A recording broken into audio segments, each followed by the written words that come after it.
Señal directa.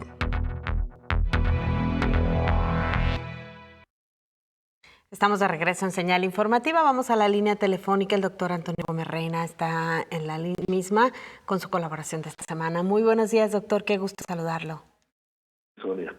Bueno, pues hoy recordamos a John Emmerich Edward Douglas Ayton, nació el 10 de enero de 1834 en Nápoles, Reino de Nápoles, y murió el 19 de junio de 1902 en Tegernsee, Baviera, Segundo Imperio Alemán.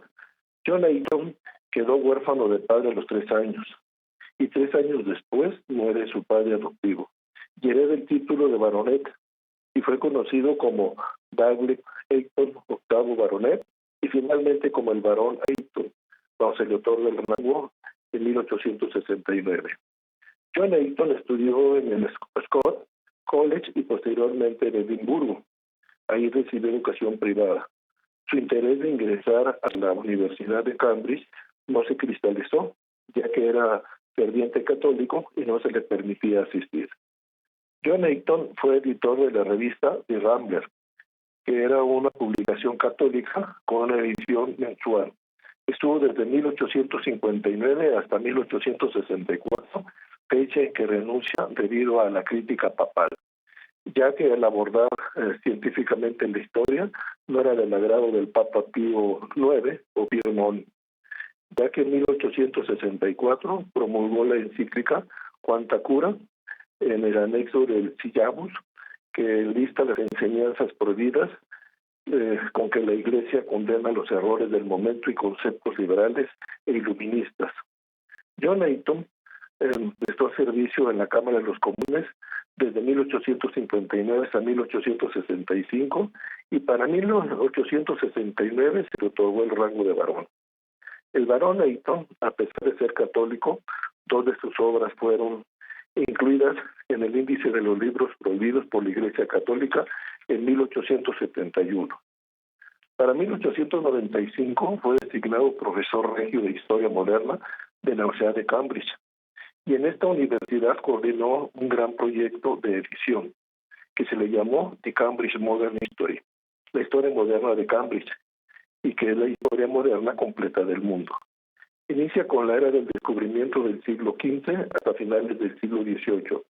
Inicia con los descubrimientos portugueses de los archipiélagos atlánticos, de Madeira y las Azores, así como el descubrimiento de la ruta marítima de la India en 1498. También los viajes de Cristóbal Colón entre 1492 y 1502, así como la circunnavegación del globo en 1519 y 1522.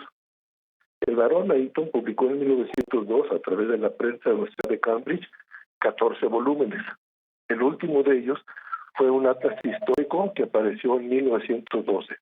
Esta edición de Lord Ayton cubrió el periodo de 1450 a 1910 y fueron publicadas tanto en Inglaterra como en Estados Unidos. Este brillante historiador y político inglés también es famoso por haber acuñado el conocido aforismo: el poder tiende a corromper y el poder absoluto corrompe absolutamente.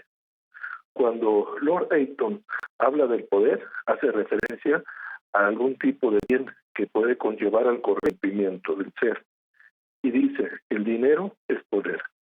Y al hablar de poder y corromper, Ayton señala al dinero y al poder, pero históricamente en nuestro país dice que sus raíces están en la época colonial, ya que los monarcas españoles tenían un dominio absoluto sobre el poder patrimonial y que este se transfería a sus representantes de las Indias.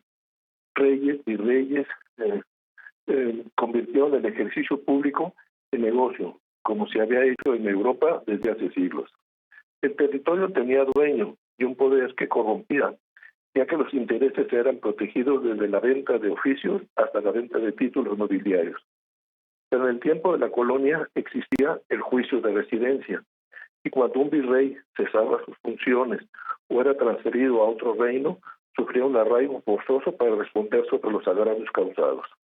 Y si el virrey moría en funciones, la responsabilidad por daño recaía sobre su sucesión. En el tiempo de la reforma, los liberales tenían cualidades cívicas, entre ellas la honradez. Juárez pedía préstamos personales para sobrevivir, pero también creó una constitución para limitar al ejecutivo dispendioso o corrupto. Y estas 3 vías se controlaba de la siguiente forma: la Comisión de Hacienda de la Cámara de Diputados, con la Suprema Corte de Justicia, y también existía una prensa libérrima para 1885. En ese tiempo fue llamado cuentas el presidente Manuel González. En tiempos de la Revolución, aquella frase del cañonazo de los 50,000 pesos, o la otra, la revolución me ha hecho justicia, y qué decir de los préstamos a favor que nunca fueron cobrados. Pero el poder público y la corrupción moderna, los monopolios, los precios inflados, el intercambio de familiares entre gobiernos para puestos públicos, el sistema inmobiliario inmoral entre gobiernos y empresas, el enriquecimiento ilícito, la delincuencia organizada, el narcotráfico, defraudación fiscal, lavado de dinero, el ejercicio indebido del servicio público, la malversación de recursos públicos, operaciones con recursos de procedencia ilícita, peculado, y le podemos seguir con una lista interminable de delitos. Y recordando a John Henry Edward Dudley Hayton y su afrodismo, el poder tiende a corromper y el poder absoluto corrompe absolutamente. Hoy en nuestro país deberá de aplicarse el juicio de residencia que se utilizó en la época colonial a los funcionarios, ya que ningún expresidente ha tenido que responder, no se diga rescindir a la nación por sus faltas, robos o asesinatos. Y esta medida debería de aplicarse a gobernadores, presidentes municipales y todo funcionario corrupto. Hoy los exgobernadores como Roberto Borges Angulo, Eugenio Hernández, Jesús Reina García, Andrés García Melo, Flavio Ríos, Luis Armando Reynoso Ferman, Javier Duarte, Tomás Yarrington y Guillermo Padres, entre otros, representan el pico del iceberg, ya que la gran masa de la corrupción está por debajo de la superficie, y lo que vemos es una pequeña muestra de lo que el poder y la política están y siguen generando, ya que el poder absoluto que tenemos está produciendo una corrupción absoluta y total. Y hasta aquí mi comentario esta semana. Gracias. Y escuchamos todas estas historias o vemos esta punta del iceberg y seguramente los mexicanos nos preguntamos cuál es la salida que tiene este país, ¿no? Claro, pero sabemos de antemano que los poderes que se generaron en el tiempo de la reforma, ¿a qué hora? La división de poderes, pues no funciona, porque hay un poder absoluto, que es el Ejecutivo, que es el que llega a controlar muchas veces al Congreso del Estado, inclusive también al Poder Judicial. Son cientos de casos, y este poder absoluto que tiene el Ejecutivo, en este caso, o algunos grupos de poder, pues han representado una corrupción en nuestro país, y esto se ha ido generando a través del tiempo. Los delitos que se pueden generar, pues es una gama bastante grande. Ahorita podemos observar que hay unos gobernadores que están procesados, hay otros que están fugados, y la pregunta, y esto sigue, y no importa a veces ni el poder del partido, ni el Estado, ni la parte más remota de la República, pues la corrupción desde este punto de vista pues se ha penetrado en todas partes, y el proceso moral, el proceso ético, pues ya no aparece por ningún lado.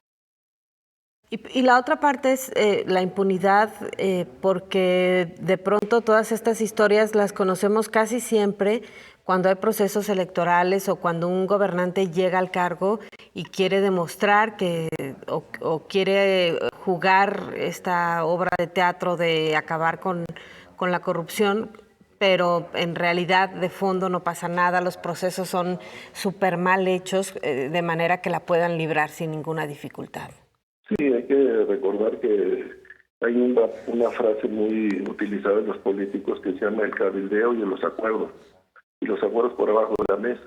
La aprobación de cuentas públicas, muchas veces, yo te conozco esto, a cambio tú me vas a autorizar la cuenta pública o no te la autorizo, y ahí empiezan, ¿verdad?, los procesos de corrupción que pues siguen igual, y luego los vemos otra vez buscando un puesto político, pues porque están dentro del sistema de corrupción total. Y a veces nuestro sistema, a lobo feroz le van a cuidar a la caperucita roja. Vemos algunas mañas o artimañas que tratan de hacer para cubrir o para justificar tales cosas. ¿Cuántos funcionarios tenemos la idea o la percepción social de que son corruptos? Y ahí los vemos y siguen y seguirán siendo.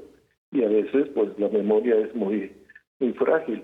En otros países como asiáticos, pues el sistema de corrupción, cuando hay un poder total, pues hay el proceso moral, y aparte de eso la sociedad los castiga, y los castiga con muerte o inclusive con prisión. Y en este país, pues como dicen, ¿no?, nos cayó de la gracia del presidente, y es el que va o se guarda. Claro. ¿Verdad? Por supuesto.